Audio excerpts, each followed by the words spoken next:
And when we were trying to dress an army of disinfected youth as it became, you had to become more conscious of the practical nature of doing that. And so I looked for fabrics that would equally have a fetishistic look, at least on the surface, but indeed were practical. And obviously that was the cloth, cotton. But how could you make cotton look fetishistic? Oh my goodness, I searched everywhere. It needed to be shiny. It needed to be black. Black represented the nihilism and the boredom. Everything in sex had to be black, really. And the interesting thing about this trouser was, I thought, you've got to have a trouser that, first of all, must appear as if you can't walk in them. Now, of course, it's very hard to walk in rubber trousers, but it's easy to walk in cotton trousers. So I had to figure a way, how could I make these trousers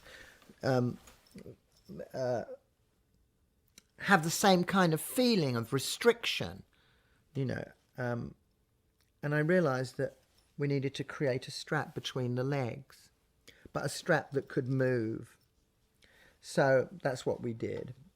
And I didn't want a zip that just went normally from the waist down to the crotch. I decided I wanted a zip that would do something more obnoxious.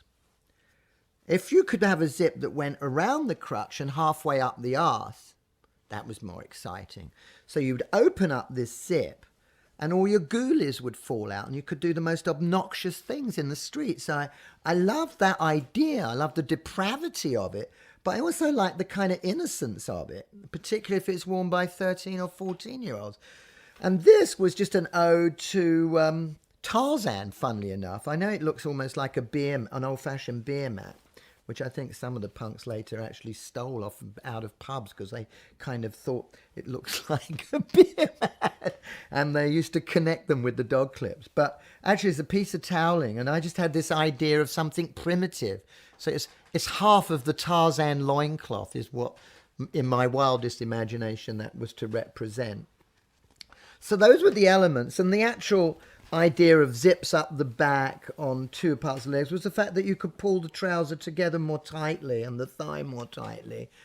But the trouser itself, the architecture and design of it, is simply based on something military. It was based on an American GI trouser you could buy in, well, most army surplus stores.